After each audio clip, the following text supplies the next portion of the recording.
की भांति ही काम कर रहे हैं। जब कोई एक व्यक्ति अपने जन्म से प्राप्त परिवार के अलावा अन्य लोगों के साथ परिवार का और जीवन का रिश्ता बनाता है तो वो साधारण नहीं होता, वो असाधारण हो जाता है। और ये रिश्ता आपने मेरे साथ बनाया है, मैंने आपके साथ बनाने का प्रयास किया है और इस रिश्ते की बदौलत हम इतने वर्षों तक इस विधानसभा क्षेत्र में काम कर पा रहे हैं। आज इस यात्रा के समापन के साथ तिरंगे की आन बान शान और देश के गौरव के लिए निकाली जा रही ये यात्रा अपने निर्धारित स्थान पर पहुंची है। नेमावर का वो मणिगिरी पर्वत जिसका पुराणों में उल्लेख है, जहां मां नर्मदा का नाभि स्थल है और 1857 की क्रांति में अंग्रेजों ने जहां पर बड़े के पेड़ पर 5 नाम क्रांतिकारियों का फांसी दी थी, बहुत कम लोग उस स्थान के बारे में जानते हैं। हमने वहां से इस यात्रा को प्रारंभ किया। हम हर बार चुनरी यात्रा भी करते हैं। विधानसभा में माता रानी के वो स्थान जहां पर हम सामान्य तौर पर नहीं जानते, लेकिन इन सब कार्यक्रमों का उद्देश्य इस विधानसभा का परिचय हर कार्यकर्ता से और कार्यकर्ता से विधानसभा के हर स्थान का परिचय कराना हमारा उद्देश्य रहता है।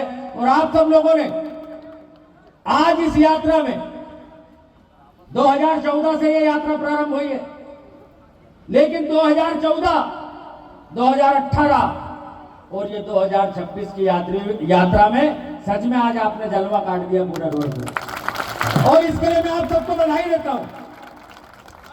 यही देश के प्रति समर्पण है। जाति, पंथ, मजहब, धर्म इस सब से ऊपर उठकर हमारे कार्यकर्ताओं ने इस यात्रा को तिरंगे की आन बान शान के लिए लोकप्रिय बनाया है। मैं आप सबको धन्यवाद ज्ञापित करता हूं। सुबह से आप सब लोग निकले हुए हैं। कोई पाली गांव के आगे से आया है, कोई रतनपुर पलासी से आया है, मोहन भैया उनकी टीम सिया हतलाय कतलाय से आई है, मचवास निवारदी से कार्यकर्ता आए हैं, कांजीपुरा राजौर से कार्यकर्ता आए हैं, पिपलानी से भी आए भैया कह रहा मेरे से। तो ये प्रेम है आप सबका। आप सब मिलकर इस यात्रा को बहुत अद्भुत बनाते हैं और इस यात्रा में हमें इस बार भारतीय जनता युवा मोर्चा के प्रदेश अध्यक्ष आदरणीय श्याम टेलर जी का, भारतीय जनता पार्टी के जिला अध्यक्ष सम्मानीय राय सिंह सैदव जी का भरपूर आशीर्वाद मिला और भारत के उन वीर सैनिकों का जिन्होंने अपना जीवन मातृभूमि की रक्षा के लिए दिया। ये जब चलते हैं, ये जब काम करते हैं तो सागर की गहराइयों को चीर देते हैं। सियाचिन की ठंडी -30 डिग्री के तापमान पर भी राइफल लेके खड़े रहते हैं और रेगिस्तान की 45-48 डिग्री की लू जिसमें पत्ता सूख जाता है, पापड़ पक जाता है, वहां पर इस देश का सैनिक अपनी सीमाओं की पहरेदारी करता है। इसलिए देश सुरक्षित है। यह देश इसलिए सुरक्षित है क्योंकि यहाँ की पीढ़ियों में भारत माता के प्रति सम्मान, यहाँ की पीढ़ियों में राष्ट्र से प्रेम हमारे रक्त में मौजूद रहता है। एक पीढ़ी से दूसरी पीढ़ी तक यह संस्कार हमको मिलता है। जिस तरह शहीद कहता है कि मैं चला जाऊं तो कोई बात नहीं, अपने पीछे एक छोटा सा बेटा और बेटी छोड़ के आया हूं जो मेरे जाने के बाद भी इस देश की रक्षा के लिए अपना जीवन देंगे। मातृभूमि के लिए सर्वोच्च प्रेम यदि किसी में हमको देखने के लिए मिलता है तो इस भारत भूमि के सपूत में देखने के लिए मिलता है। इसी प्रेम की खातिर 15 वर्ष की उम्र में चंद्रशेखर आजाद ने अंग्रेजों के कोड़े खाना स्वीकार किया, अपने मांस के लोथड़े बनवाना स्वीकार किया, लेकिन झुकना स्वीकार नहीं किया। इन्हीं क्रांतिकारियों की बदौलत ये देश हमारा आजाद हुआ। आज अगर कोई ये बात कहता है कि भारत का राष्ट्रगीत वंदे मातरम, जिसे हमारी संसद ने पारित किया है कि वंदे मातरम पूरा 6 मिनट का गाया जाएगा, मेरे ख्याल से खातेगांव में भी किसी को वंदे मातरम पूरा गाने की तकलीफ नहीं है। लेकिन जिनकी पीढ़ियों ने, जिनके पूर्वजों ने कांग्रेस के कार्यक्रमों में पूरा वंदे मातरम नहीं गाने दिया, आज उनकी संतानें कह रही है कि वंदे मातरम नहीं गाया जाएगा। तो मैं कहना चाहता हूं, मैं नहीं, इस देश का 5 साल का छोटा बच्चा भी जिसके अंदर इस भारत माता से प्रेम है, जब तक वो जीवित रहेगा इस भारत भूमि पर कश्मीर से कन्याकुमारी तक कोई वंदे मातरम गाने से नहीं रोक सकता। और ये राष्ट्र का प्रेम इसी तरह चलता रहेगा, बनता रहेगा, कारवां चलता रहेगा।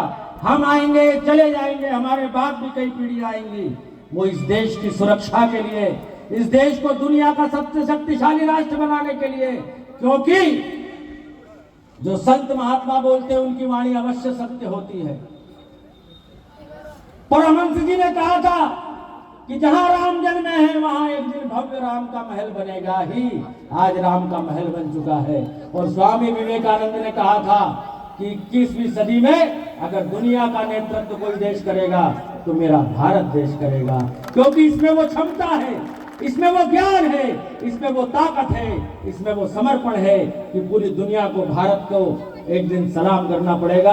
आप सब लोग सुबह से निकले हैं, सबने बहुत सहयोग किया, बहुत स्वागत किया। कई लोगों के मन में रह गई होगी कि हम साफा बांधते, हम माला बांधते, मेरी गाड़ी पर बैठ जाते, हमारी भी रील बन जाती, हमारा भी फोटो बन जाता। लेकिन आपने जो आज अनुशासन का परिचय दिया है उसके लिए मैं हृदय से आपको धन्यवाद ज्ञापित करता हूँ। जब बात अनुशासन की आए तो 80 साल के व्यक्ति को भी अनुशासन मानना पड़ता है और 8 साल के बच्चे को भी अनुशासन मानना पड़ता है, क्योंकि हमारे हाथ में तिरंगा है। और इसलिए अब इस तिरंगे को सम्मान पूर्वक सुरक्षित अपने घर तक लेके जाएं, जैसे आए हैं उसी सुरक्षित तरीके से घर जाएं।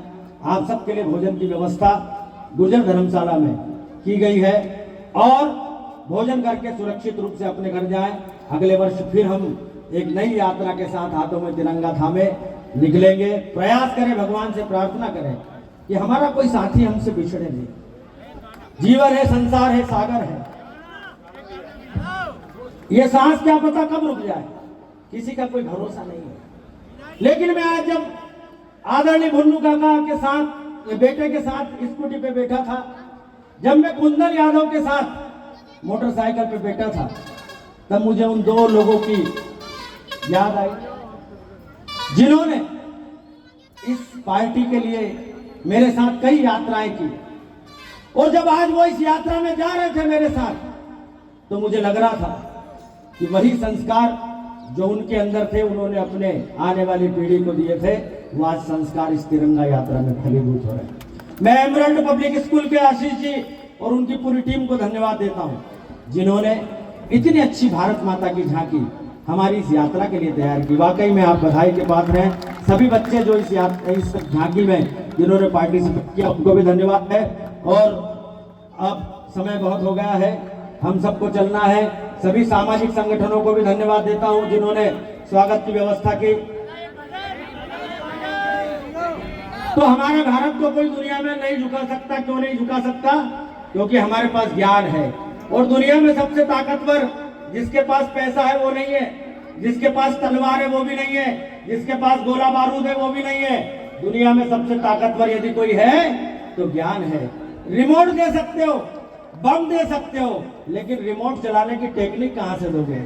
इसलिए जिसके पास ज्ञान है वो दुनिया का सबसे ताकतवर देश है। हमने वेदों की रचनाएं की है, हमने धर्मशास्त्र लिखे हैं और हमने नारी के सम्मान के लिए, उसकी रक्षा के लिए, उसके अभिमान के लिए अपने प्राणों का बलिदान दिया। इसलिए हम फिर से विश्व गुरु बनेंगे, इसमें किसी को संदेह नहीं होना चाहिए। आप सभी को बहुत बहुत धन्यवाद। भारत माता की जय हो। जब जीरो दिया मेरे भारत ने, भारत ने, मेरे भारत ने